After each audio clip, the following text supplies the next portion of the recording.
trago-vos saudações de Moçambique, da delegação de Maputo dos Jesus Runners. Aquelas camisolas ainda nos servem, apesar de a minha esposa dizer que vamos ser expulsos do clube porque nós não corremos, só andamos. Então não podemos ser membros desse grupo.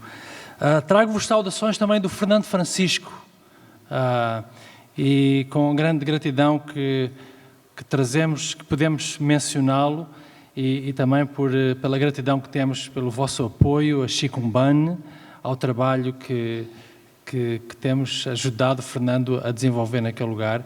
E a todos os jovens como o Fernando, que nós tentamos ajudar, líderes locais que tentamos ajudar uma futura geração de homens e mulheres que querem servir o Senhor naquele lugar.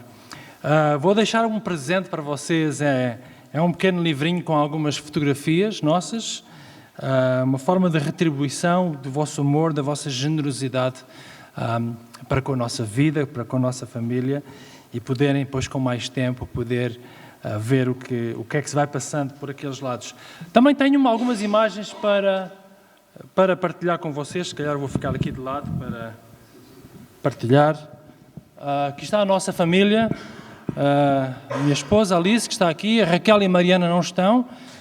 Podem ver que elas herdaram a beleza exterior da mãe e a interior do pai, não há dúvidas acerca disso. E esta fotografia foi tirada lá em Maputo, com a Baía de Maputo na parte de trás, e estamos muito gratos porque há 16 anos que tomámos esta decisão de ir para Moçambique, e estamos gratos. E aliás, a razão por que nós estamos aqui é para estender esta gratidão a vocês também, porque nós somos os vossos braços estendidos em Moçambique. Nós reconhecemos e compreendemos o papel que a Igreja tem no envio de missionários, no sustento dos missionários, em orar pelos missionários, a suportar os braços dos missionários. E nós queremos que vocês se sintam parte disso de uma forma muito efetiva. Vou mostrar alguns slides para resumir um pouco aquilo que nós fazemos. Uma das áreas do nosso ministério é a compaixão, e esta onde a minha esposa tem dedicado no Hospital Central de Maputo. E nós escolhemos esta fotografia, apesar de ser uma fotografia tirada há muito tempo. Tirei esta fotografia e selecionei esta fotografia porque o hospital normalmente não é um lugar de alegria, não é? Todos aqueles que já passaram por hospitais ou por qualquer coisa relacionada com a saúde, não é normalmente um ambiente em que nós estamos felizes, em que estamos gratos. E estes dois meninos, na oncologia do Hospital Central de Maputo, com todos os seus problemas, conseguiram encontrar um sorriso por causa de uns óculos que alguém enviou de Portugal, não sei porquê, estava talvez a fazer uma arrumação nas gavetas e descobriu que aqueles óculos não serviam para nada, a não ser para ver televisão em 3 dimensões, e decidiu enviar para Maputo, mas tão simples quanto isto para fazer 2 crianças sorrir.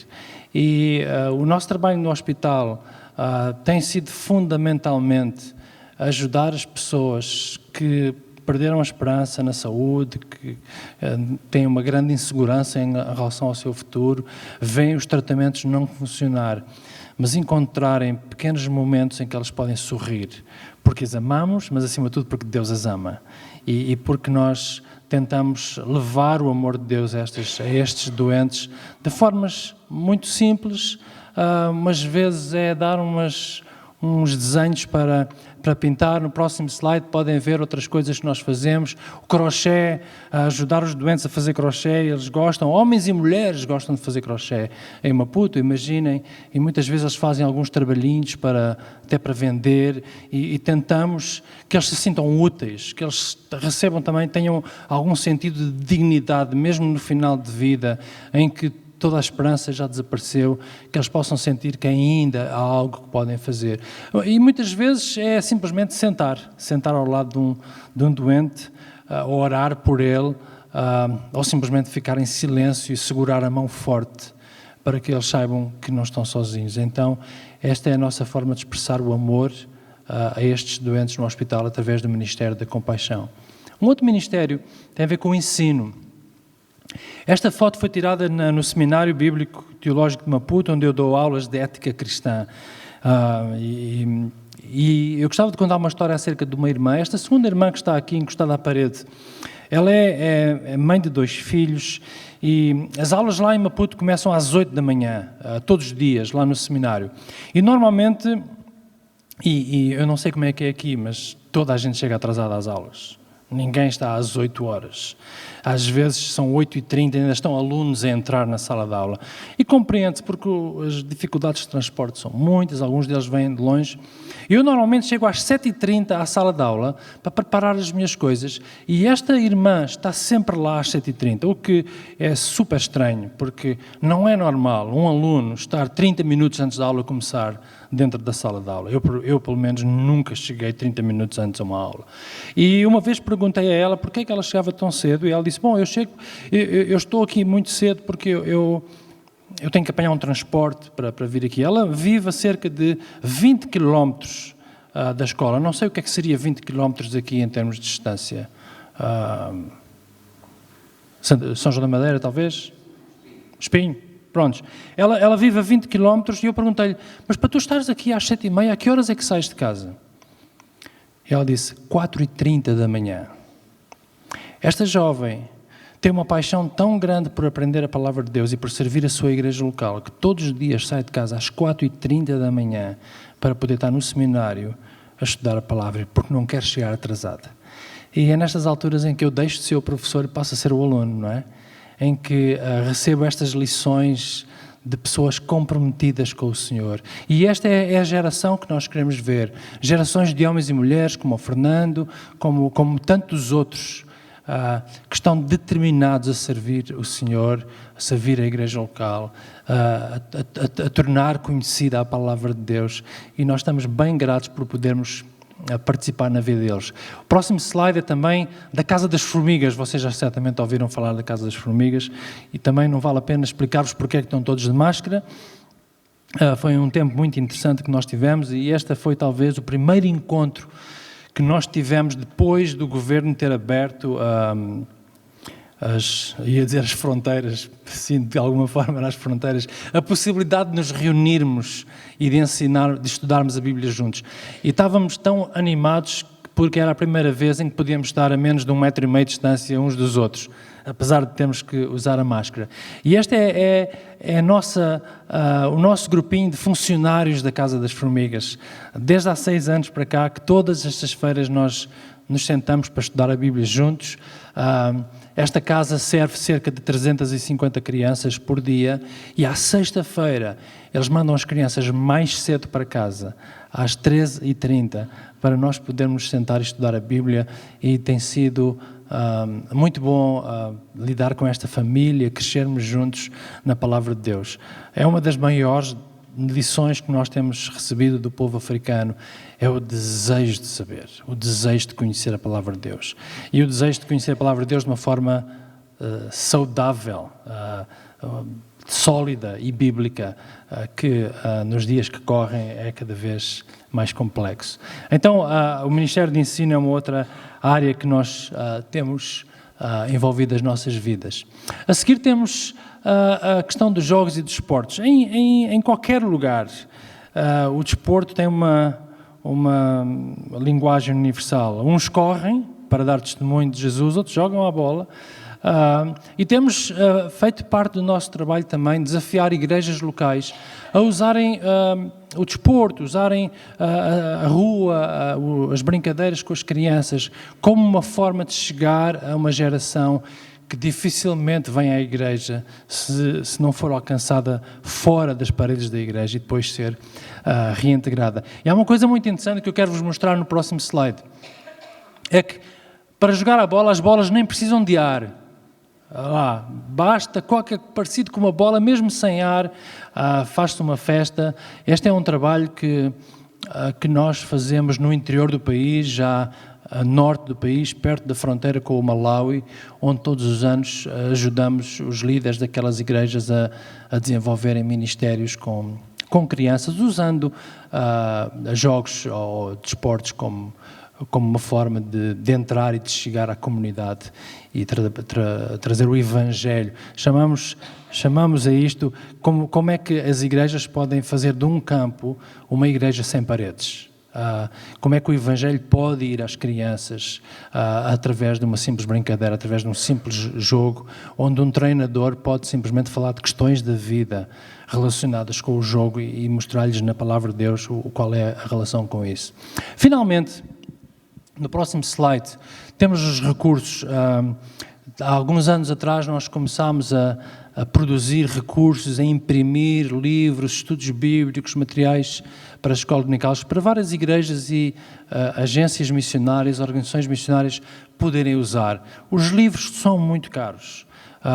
Os livros evangélicos que existem, como os livros pesam muito, chegam a Moçambique muito caros, muito difícil de adquirir, e temos tido a oportunidade de imprimir estes próprios livros, alguns destes próprios livros em Moçambique, para poder servir a igreja local e ajudar no ensino, na preparação dos seus líderes e das suas congregações. E isto tem a ver com a palavra de Deus também. O próximo slide é um slide muito interessante. O desafio, não era este que estava a pensar, mas este é muito importante. Descobrimos há poucos anos que as pessoas leem a Bíblia por ler. Não sei como é que é aqui em Portugal. Eu sei que quando era pequenino, os meus pais ensinaram-me que eu precisava de ler a Bíblia todos os dias, e eu tenho que confessar que a maior parte das vezes eu li a Bíblia para poder responder aos meus pais, sim, eu li a Bíblia. Agora o que ficava cá dentro já é outra história. E nós temos procurado também formas de ajudar os crentes em Moçambique a desenvolverem um hábito devocional da leitura da Palavra de Deus, que possa os ajudar a ler, mas também a digerir, a refletir e a perceber que a Palavra de Deus é mais do que um texto para ler, mas é um texto para receber e deixar que possa transformar a sua vida. Então imprimimos este guia de estudo devocional para 100 dias, os primeiros 100 dias, para tentar ajudar os crentes a criarem este hábito de leitura devocional da Palavra de Deus. Queria falar da Palavra de Deus que vem a seguir, a Bíblia, e quero-vos contar a história desta Bíblia que está aqui na fotografia. Esta Bíblia pertence a uma senhora chamada Cristina. Alguns anos atrás nós íamos passear numa feira de artesanato em Maputo, e uma das vendedoras desta feira estava a ler a Bíblia, esta Bíblia.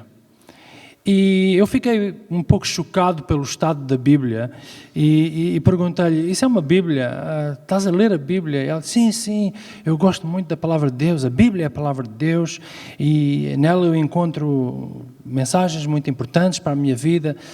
E eu, cheio de pena dela, de ter a Bíblia neste estado, disse-lhe, eu gostava de te oferecer uma Bíblia nova, porque essa Bíblia já está tão usada, tão gasta.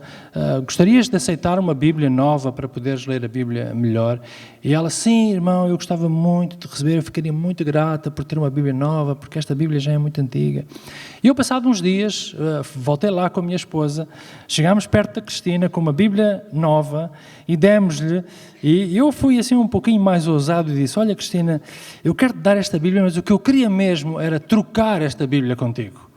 Eu dou-te a nova e tu dás-me a tua antiga. E ela disse assim, irmão pastor, assim que eles me tratam lá, irmão pastor, não posso dar. Esta Bíblia tem muito significado para mim, é muito importante, ela tem uma história muito grande, ela diz-me muito, tem algumas coisas anotadas, versículos sublinhados, e eu sinceramente não posso dar, eu não estou preparada para isso. Eu disse, está bem, então fica com a Bíblia nova, e se algum dia te lembrares e quiseres-me oferecer a tua Bíblia, eu ficaria muito grato. E reparem uma coisa, 2 anos mais tarde, a Cristina ofereceu uma Bíblia dela. Foram precisos 2 anos. 2 anos para ela dizer, irmão, eu estou pronto para oferecer a minha Bíblia a si.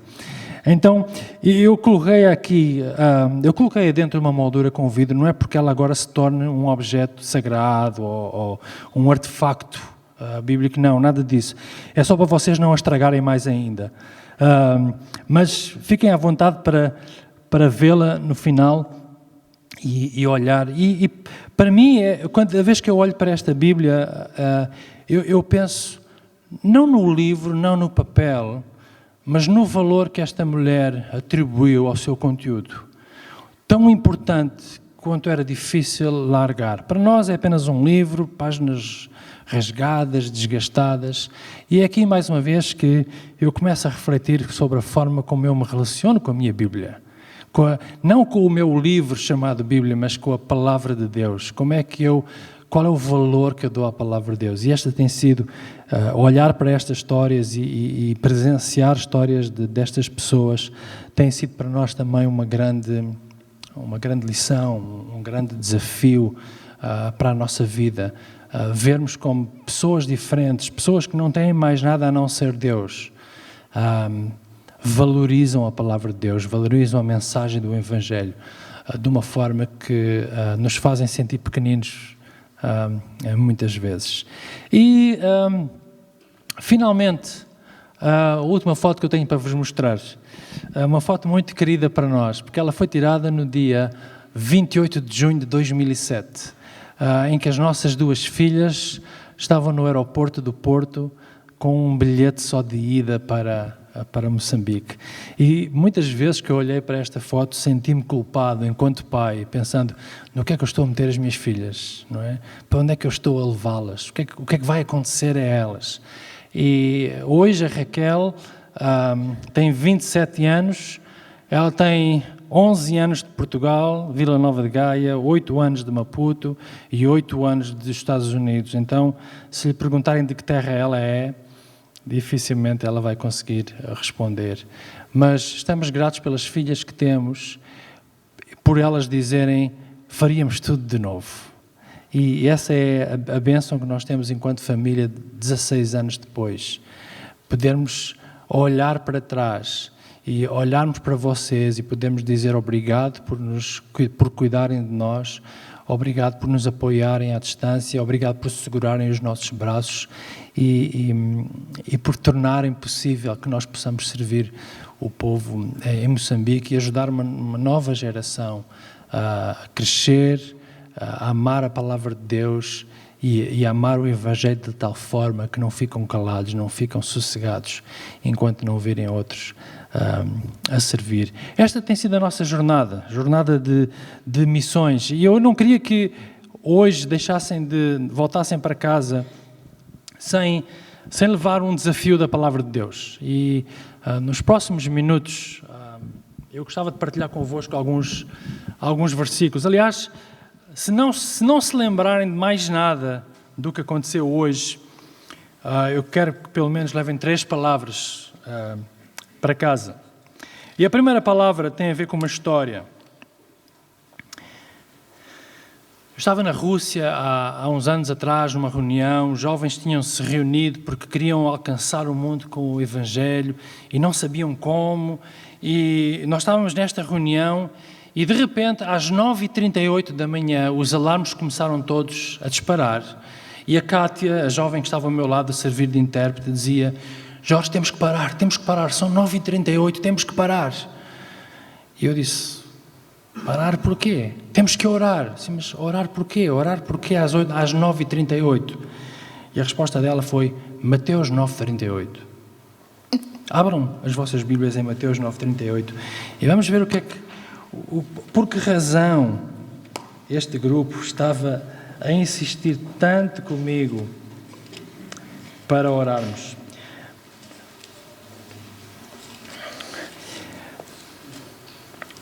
Mateus capítulo 9, versículo 38, é aquele versículo onde Jesus termina o capítulo 9 dizendo: peçam ao dono da seara que mande mais trabalhadores para a sua colheita. Este grupo de jovens, de homens e mulheres lá nesta cidade onde eu estava, olhou para este versículo e dizia: é preciso mais trabalhadores. É preciso mais pessoas para servirem o Senhor. É preciso mais homens e mulheres que estejam dispostos a servir nas suas igrejas locais, nos seus trabalhos. E por isso nós precisamos de orar, porque foi o próprio Jesus que disse aos seus discípulos: orem por mais trabalhadores. E se nós pensarmos bem, e olharmos para uns versículos anteriores, pensamos: o que é que levou Jesus a dizer estas palavras? Se lêssemos desde o princípio do capítulo 1 de Mateus, Nós víamos a azáfama em que Jesus viveu nesses primeiros tempos e as corridas de um lado para o outro. Aliás, o versículo 35 resume bem esta corrida. Diz assim: Jesus andava por todas as cidades e aldeias, ensinava nas sinagogas, anunciava a boa nova do reino de Deus e curava toda a espécie de doenças e males. E ao ver a multidão, Jesus sentiu imensa compaixão, porque andavam desorientados e perdidos como ovelhas que não têm pastor. Disse então aos discípulos: a colheita é abundante, mas os trabalhadores são poucos. Peçam ao dono da seara que mande mais trabalhadores para a sua colheita. Jesus olhou à multidão e aquilo que ele via era pessoas desorientadas. E eu penso, estes anos todos mais tarde, quando nós olhamos para a multidão, o que é que nós vemos? Eu acredito que nós vemos o mesmo. Eu acredito que se nós olharmos com atenção, nós continuamos a olhar à nossa volta pessoas desorientadas, nós vivemos em dias em que as pessoas não sabem para onde vão, as pessoas não sabem o que querem, as pessoas estão constantemente à procura de algo que lhes dê significado para a vida. Eu creio que se Jesus vivesse nos dias de hoje, ele olharia para a multidão como olhou para aquele lugar e talvez pensaria o mesmo, sentiu imensa compaixão porque andavam desorientados e perdidos, como ovelhas que não têm pastor. Então a minha primeira pergunta hoje é: como é que nós olhamos para aqueles à nossa volta? Será que olhamos com os olhos de Jesus ao ponto de dizer: há muito trabalho para fazer, são poucos os trabalhadores, precisamos de orar?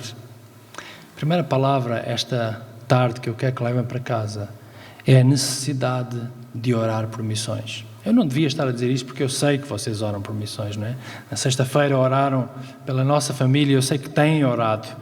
E é o importante. Eu quero vos continuar a desafiar, porque muitas vezes oramos e achamos que as nossas orações não causam efeito nenhum, ou talvez não recebemos, talvez nós não vos respondemos tão rapidamente a dizer o quanto as vossas orações são importantes, mas acreditem, meus irmãos e irmãs, as vossas orações são muito importantes para nós e nós sentimos isso.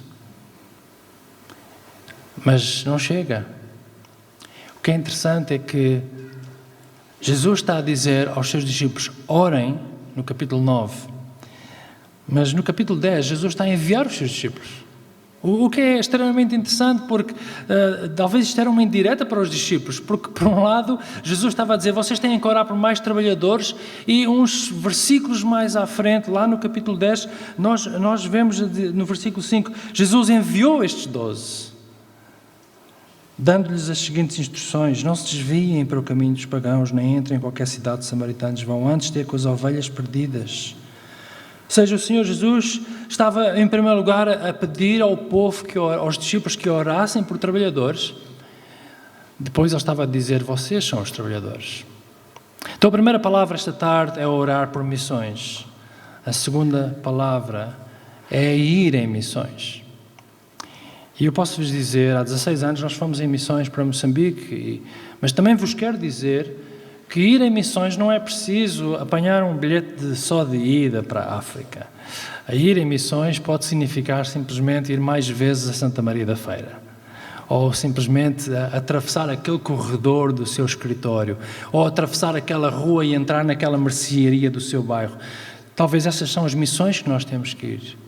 O campo missionário não tem que estar necessariamente a 10.000 quilómetros de distância como nós. O campo missionário talvez está mais perto do que nós imaginamos. Talvez está no seu gabinete, talvez está na sua escola, talvez está no supermercado, talvez está naquelas pessoas que você vê todos os dias. Primeira palavra, orar por missões. Peçam ao Senhor da Seara. Nós temos que orar, mas quando orarmos por mais trabalhadores, sejamos um pouco mais ousados e perguntemos: Senhor, esses trabalhadores por quem eu estou a orar, será que eu sou um deles? Qual é o trabalho que tu tens para mim? Orar por missões, ir em missões.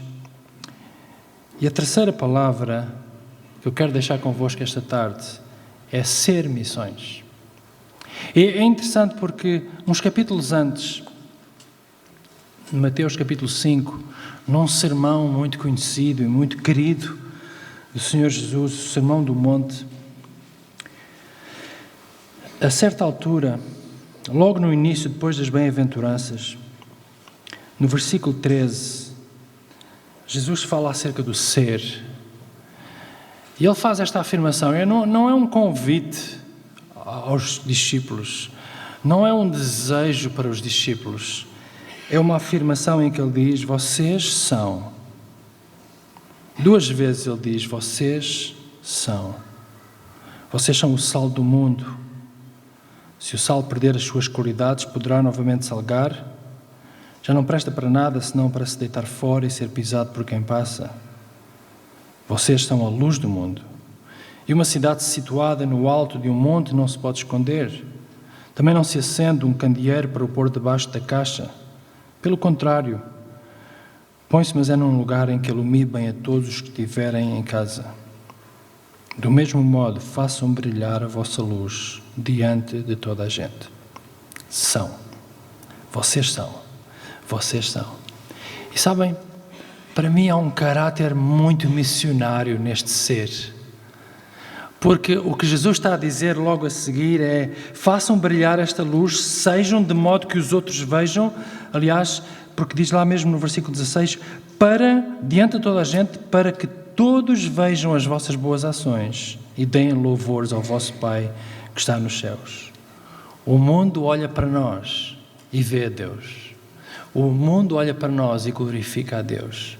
Faz lembrar aquela passagem em que somos desafiados a refletir Deus com as nossas próprias vidas, em que o mundo olha para nós, mas vê a Deus. Então, as 3 palavras esta tarde: orar por missões. Não deixem de orar por missões. Eu sei que continuam a orar. Continuem a orar por missões, por mais trabalhadores para a seara.